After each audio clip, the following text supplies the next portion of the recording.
कई वर्ष पहले भारत की भूमि में चिड़ियों का एक गांव हुआ करता था। उन्हीं चिड़ियाओं में टुनटुनी भी अपने दो बच्चों के साथ रहती थी। एक दिन टुनटुनी अपने बच्चों के पास आती है और उनसे कहती है, अरे बच्चों, ऐसी ठंड में तुम बाहर क्या कर रहे हो? अरे माँ, हम तो आप ही का इंतजार कर रहे थे। देखो ना माँ, हमारे घर पर तो आगी भी नहीं है और ठंड इतनी जोरों से बढ़ रही है। अब हम क्या करेंगे? हाँ बच्चों, ठंड तो बहुत जोरों से बढ़ रही है, इसीलिए चलो पहले हम घर चलते हैं, फिर मैं वहीं आगी का बंदोबस्त करूँगी। इतनी बात कहकर टुनटुनी अपने दोनों बच्चों को लेकर घर की तरफ जाने लगती है और घर पहुंचते ही वह अपने दोनों बच्चों से कहती है, बच्चों, तुम दोनों घर पर रहना, तब तक मैं गांव से आगी या माचिस मांग कर लाती हूँ, लेकिन तुम दोनों घर से कहीं दूर मत जाना। ठीक है माँ, हम दोनों घर पर ही रहते हैं, लेकिन आप माचिस लेकर जल्द ही आना। इतनी बात कहकर टुनटुनी माचिस लेने के लिए गांव की तरफ जाने लगती है। तभी वह मीना के घर पहुंचकर मीना से कहती है, अरे बहन मीना, क्या हो रहा है? घर पर सब कुशल मंगल तो है ना? अरे बहन टुनटुनी, कितने दिनों बाद दिखाई दी हो। आओ, ठंड बहुत है, आओ थोड़ा आगी के पास बैठ लो। बहन मीना, मैं अपने दोनों बच्चों को घर पर छोड़कर आ रही हूँ। देखो ठंड बहुत है, मैं यहाँ माचिस लेने के लिए आई हूँ। टुनटुनी बहन, मैं तुम्हें माचिस के लिए मना तो नहीं करती, किंतु मेरे पास माचिस नहीं है। आप ऐसा कीजिए कि मेरी बलती हुई आग में से कुछ लकड़ियाँ खींचकर आप ले जाइए। तभी टुनटुनी बलती हुई आग में से कुछ लकड़ियों को लेकर अपने घर आ जाती है। बच्चों, लो मैं आगी लेकर आई हूँ, अब तुम दोनों आगी के पास आ जाओ। इसके बाद टुनटुनी और उसके दोनों बच्चे आगी के पास बैठ जाते हैं। तभी उनको एक आवाज सुनाई देती है, कम्बल ले लो, कम्बल ले लो, कमरे वाला आया है। माँ, देखो अपने गांव में कम्बल वाला आया है, चलो हम भी कमरा ले लेते हैं, ताकि ठंडी के लिए काम आएगा। हाँ बच्चों, तुम दोनों घर पर ही रहना, तब तक मैं कमरे वाले के पास जा रही हूँ, और अगर उचित दाम में दे दिया तो मैं कुछ कमरे ले भी आऊंगी। इतनी बात कहकर टुनटुनी कम्बल वाले के पास जाने लगती है और वह कुछ ही समय में कम्बल वाले के पास पहुंचकर उससे कहती है, कम्बल वाले भाई साहब, बड़े जोर जोर से बेच रहे हो कम्बल, एक दो मुझे भी दिखा दीजिए, मैं भी लेने आई हूँ। इतने सारे तो कम्बल रखे हैं टुनटुनी बहन, आपको कौन सा लेना है ले लीजिए। इसके बाद टुनटुनी चिड़िया कमरे को लेकर अपने घर पहुंच जाती है, लेकिन उस वक्त उसके बच्चे घर पर नहीं होते हैं, इसीलिए वह कम्बल घर पर रखकर घर से बाहर घूमने के लिए निकल जाती है। तभी टुनटुनी के दोनों बच्चे आते हैं और कहते हैं, छोटे, देखो माँ मेरे लिए कम्बल लाई है, मुझे तो यह कम्बल बहुत पसंद है और मैं यह किसी को नहीं दूंगा। नहीं भाइयों, यह कमरा तो माँ मेरे लिए लाई है, क्योंकि मैं सबसे छोटा हूँ, इसीलिए यही जानकर माँ यह कमरा मेरे लिए लाई है। उस कमरे को लेकर दोनों भाइयों में लड़ाई होने लगती है। तभी टुनटुनी भी उनके पास पहुंच जाती है। अरे बच्चों, तुम दोनों यहाँ क्या कर रहे हो? मैं तो कुछ समय के लिए ही बाहर गई थी, तब तक तुम लड़ने लगे हो, बताओ क्या बात है? अपनी माँ की यह बात सुनकर टुनटुनी का बड़ा पुत्र कहता है कि माँ देखो ना, तुम यह कमरा मेरे लिए लाई हो ना, छोटा भाई मुझसे लड़ रहा है कह रहा है कि यह कमरा मेरे लिए लाई है माँ। इसी प्रकार टुनटुनी का छोटा पुत्र भी कहने लगता है, नहीं माँ, देखो ना, यह कमरा तो आप मेरे लिए लाई हैं।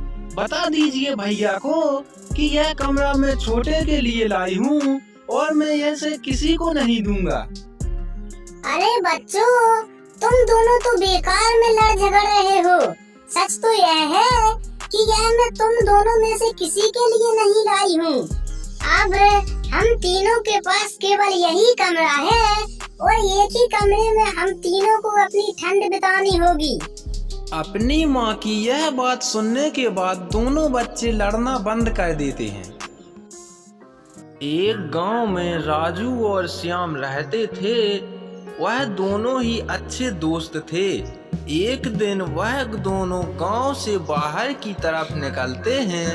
तभी श्याम राजू से कहता है, अरे मित्र राजू, कितने दिनों बाद आए हैं आज हम गांव से बाहर। चलो आज तो हम दिन भर घूमेंगे। हाँ मित्र, चलो आज तो हम जंगल की सैर करने के लिए चलते हैं। इसके बाद दोनों ही जंगल की तरफ जाने लगते हैं। लेकिन जंगल के रास्ते में ही एक बहुत बड़ी नदी बहती थी और वे दोनों उस नदी के पास पहुंच जाते हैं। मित्र रामू, देखो सामने तो कितनी बड़ी नदी है। तुम तो जानते हो कि मुझ पे तो तैरना नहीं आता है, इसीलिए अब मैं तो आगे जा नहीं सकता हूँ। अरे मित्र श्याम, तुम टेंशन मत लो, मैं कुछ ना कुछ रास्ता जरूर निकालूंगा। परंतु मित्र, यह नदी तो कितनी भारी है।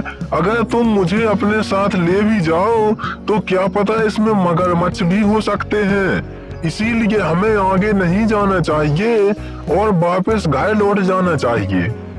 नहीं मित्र, मैं नाव का बंदोबस्त करता हूँ और नाव से हम दोनों जल्द ही उस पार पहुँच जाएंगे। इसके बाद नाव से दोनों ही नदी को पार करने लगते हैं और वे कुछ ही समय में उस नदी को पार कर लेते हैं। श्याम, यहाँ तो कितनी सुंदर जगह है। अगर हमें यह पता होता तो हम हर रोज यही स्थान पर आते। मित्र राजू, मुझे तो डर लग रहा है। इस जगह पर हम पहले कभी नहीं आए हैं और ना ही हम इस जगह से परिचित हैं। अरे मित्र श्याम, तुम बेकार में डर रहे हो। चलो हम आगे चलते हैं और फिर देखते हैं यहाँ की सुंदरता का कुछ तो आनंद लेते हैं। इसके बाद दोनों ही आगे जंगल की ओर जाने लगते हैं और वे कुछ समय तक चलते चलते एक फलों के बाग में पहुंच जाते हैं। श्याम मित्र, देखो हमें अगर ऐसा पहले पता होता तो हम हर रोज इसी बाग में नहीं आते। देखो चारों तरफ फल ही फल दिखाई दे रहे हैं। हाँ मित्र राजू, मैंने ऐसा बाग पहले कभी नहीं देखा। हो सकता है इस बाग की कोई रखवाली करता हो। हाँ मित्र, हो सकता है, किंतु हमें इससे क्या। चलो हम पहले ताजे ताजे फल खाते हैं, फिर इसके बाद यहाँ से कहीं जाने के बारे में सोचेंगे। इसके बाद दोनों ही फल खाने के लिए बाग में जाने लगते हैं। तभी अंदर से एक लोमड़ी आती है और वह कहती है, अरे तुम दोनों कहाँ घुसे चले आ रहे हो? तुम्हें मालूम भी है यह किसकी बगिया है? अभी राजा शेर को पता चल गया ना तो तुम दोनों को अभी खा जाएंगे। परंतु हमने राजा शेर का क्या बिगाड़ा है जो वो हमें खा जाएंगे? हम तो इस बगिया में अभी आए हैं और कुछ फल ही खाए हैं। अरे मूर्खो, राजा शेर इस बगिया में किसी को नहीं आने देते हैं और मैं इस बगिया की पहरेदारी करती हूँ, इसीलिए तुम्हें कह रही हूँ अभी भी समय है, जल्दी भाग जाओ यहाँ से, नहीं तो मैं दोबारा आऊंगी तो तुम नहीं बचोगे। इतनी बात कहने के पश्चात लोमड़ी वहाँ से भाग जाती है। तभी रामू और श्याम दोनों ही आगे की ओर निकल जाते हैं। तभी उन्हें सामने से एक हिरण आता हुआ दिखाई देता है और वह हिरण उनसे कहता है, अरे तुम दोनों इस बाग में क्या कर रहे हो? तुम्हें मालूम नहीं है यह राजा शेर का बाग है? हिरण की यह बात सुनकर रामू कहने लगता है, हिरण जी, हमें यह पता नहीं था कि यह राजा शेर का बाग है, नहीं तो हम यहाँ नहीं आते, परंतु हम यहाँ आ तो गए हैं। अब हमें कुछ समय रुकने के लिए यहाँ कोई स्थान चाहिए। तुम दोनों इसकी टेंशन मत रखो, चलो मैं तुम दोनों को अपनी गुफा में लिए जाती हूँ। तुम वहाँ पर कुछ समय के लिए सुरक्षित रह सकते हो। इसके बाद वह हिरण रामू और श्यामू को अपनी गुफा में ले जाती है। तभी वह उनसे कहती है, देखो, नदी के उस पार से इस पार तो कोई नहीं आ सकता है, परंतु तुम दोनों कैसे आए हो? क्या तुम्हें यह पता नहीं था कि इस तरफ राजा शेर का राज चलता है? हम दोनों नाव से नदी पार करके आ रहे हैं। हमें नहीं पता था कि यहाँ शेर का राज चलता है। बस आप हमें नदी तक पहुँचा दीजिए, फिर हम वापस चले जाएंगे। ठीक है, तुम दोनों तब तक यही गुफा में रहना, तब तक मैं जाती हूँ और तुम्हें यहाँ से निकलने का कुछ न कुछ बंदोबस्त करती हूँ। एक दिन लालू रास्ते से जा रहा था, तभी उसे एक फलों की टोकरी दिखाई देती है। तभी वह उस टोकरी के पास पहुंच जाता है। वाह, इस टोकरी में तो कितने अच्छे फल ही फल रखे हैं।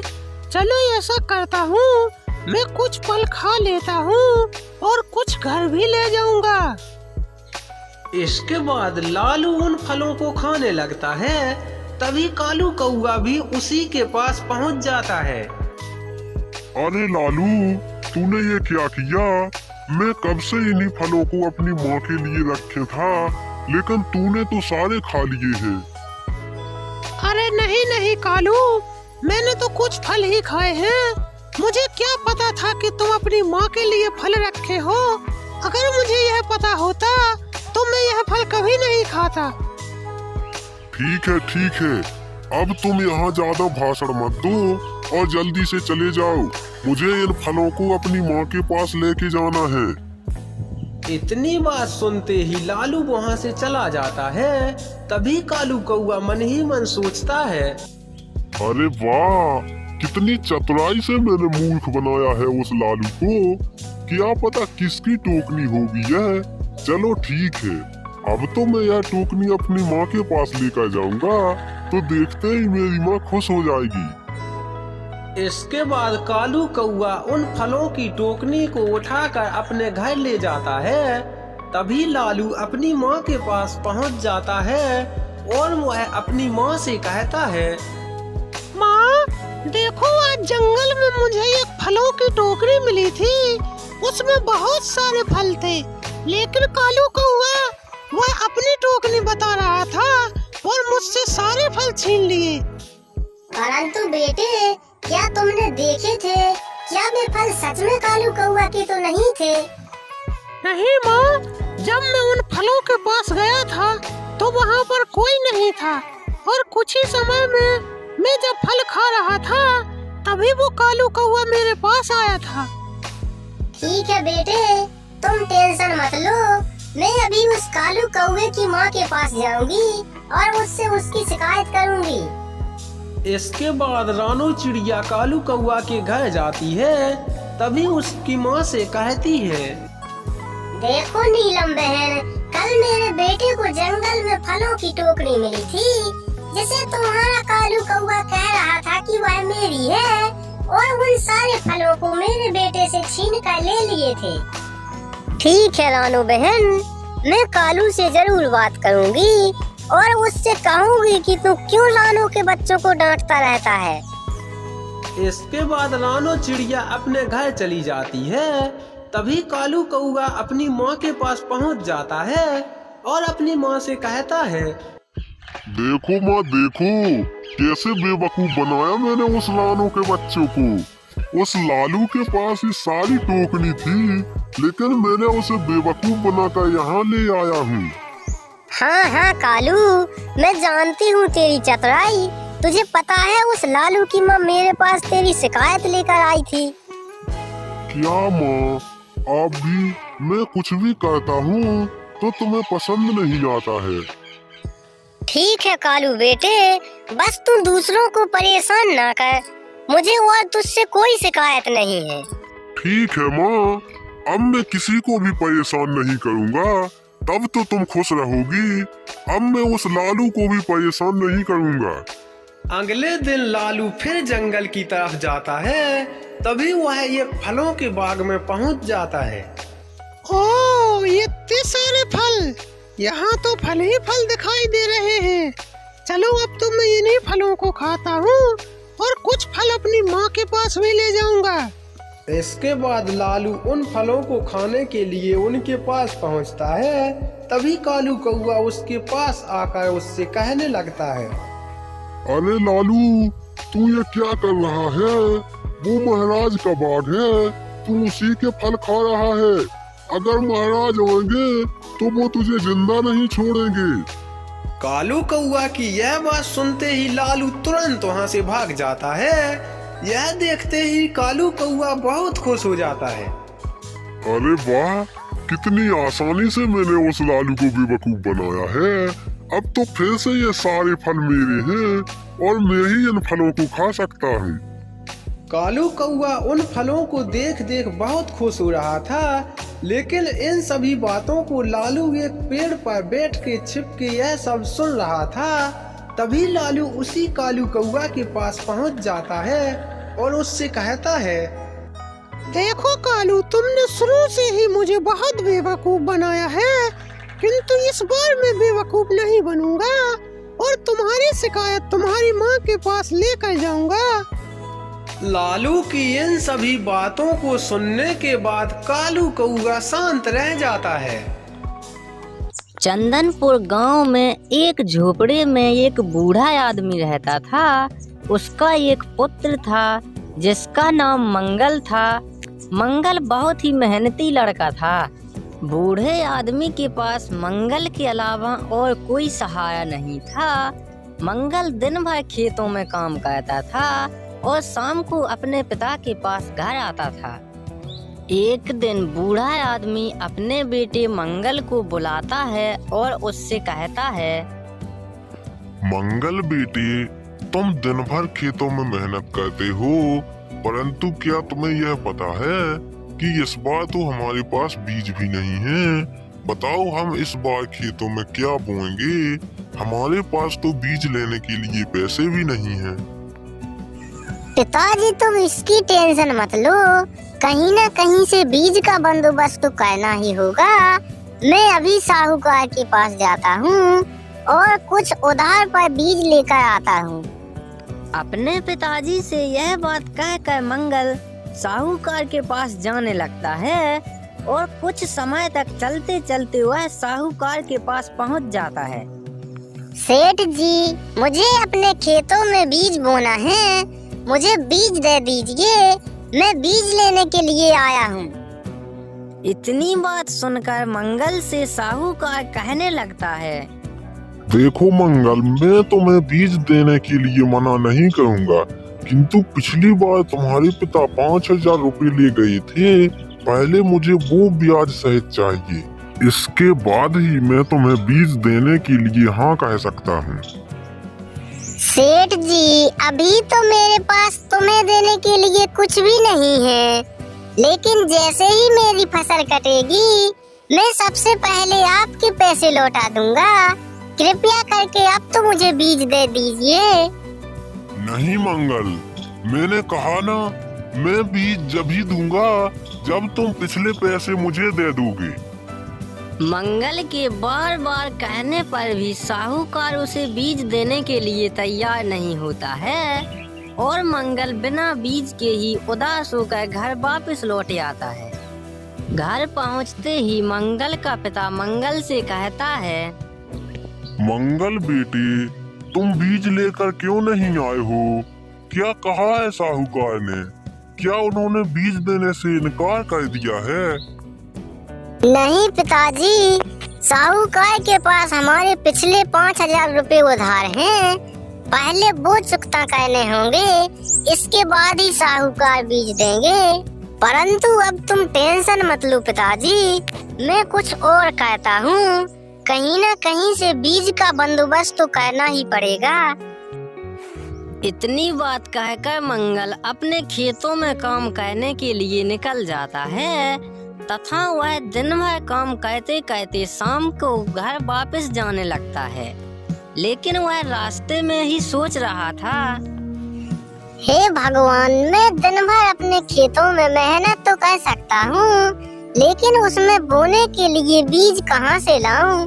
मेरे पास पैसे तो है नहीं, मैं क्या करूँ भगवान? मंगल की यह बात रास्ते का पेड़ सुन लेता है। तभी वह पेड़ मंगल से कहने लगता है, मंगल बेटी, जरा रुक कर मेरी बात तो सुनते जाओ। यह आवाज सुनते ही मंगल चौंक जाता है। तभी वह कहने लगता है, यहाँ आसपास तो कोई है भी नहीं है, परंतु यह आवाज कौन निकाल रहा है? कृपया मेरे सामने आइए। मंगल की यह बात सुनते ही वह पेड़ मंगल से कहने लगता है, मंगल बेटी, मैं नीम का पेड़ हूँ, लेकिन मैं बोल सकता हूँ। मैं तुमसे कुछ कहना चाहता हूँ। जरूर कहिए, बताइए आप मुझसे क्या कहना चाहते हैं? मंगल बेटे, यहाँ से उत्तर की दिशा में कुछ ही दूरी पर एक तपस्वी रहते हैं। तुम उनके पास चले जाओ, वो तुम्हारी समस्या का समाधान जरूर कर सकेंगे। पेड़ की यह बात सुनते ही मंगल बिना समय गंवाए उत्तर दिशा की ओर निकल जाता है और कुछ ही दूरी चलने के बाद वह तपस्वी के पास पहुंच जाता है। तपस्वी जी, मेरी सहायता कीजिए, मैं बहुत गरीब आदमी हूँ। मेरे पास बीज खरीदने के लिए पैसे नहीं है और साहूकार उधारी पर बीज देने के लिए तैयार नहीं है। अब बताइए मैं क्या करूं? मंगल की यह बात सुनते ही तपस्वी मंगल से कहने लगते हैं, मंगल बेटे, अगर तुम सच में मेहनती और ईमानदार हो तो लो, मैं तुम्हें कुछ बीज देता हूँ। इन्हें जाकर अपने खेत में लगा देना और तुम इतने ही बीज से बहुत अमीर हो जाओगे। तपस्वी मंगल को कुछ बीज दे देते हैं और मंगल उन्हें ले जाकर सीधा अपने खेतों में बो देते हैं। लेकिन मंगल जैसे ही दूसरे दिन अपने खेत पर पहुंचता है तो उसे केवल एक पेड़ दिखाई देता है, लेकिन वह पेड़ बहुत बड़ा था और उसमें बहुत सारे फल लगे हुए थे। अरे, मैंने तो यहाँ बीज बोए थे, परंतु यहाँ तो कुछ भी नहीं है और ये बड़ा भारी पेड़ यहाँ कहाँ से आ गया है? मंगल की यह बात सुनकर वह पेड़ बोलने लगता है, मालिक, आप मुझे भूल रहे हैं, कल आपने मुझे ही लगाया था। परंतु तुम एक ही दिन में इतने बड़े कैसे हो गए? तुम पे तो बहुत सारे फल लगे हुए हैं। मालिक, मेरा आकार ना तो इससे छोटा है और ना ही इससे बड़ा है, परंतु आप जितने भी मुझसे फल तोड़ोगे तो मुझ में कभी फलों की कमी नहीं आएगी। पेड़ की यह बात सुनकर मंगल बहुत खुश हो जाता है और फिर तो मंगल अपने घर में बड़ी शान से रहने लगता है।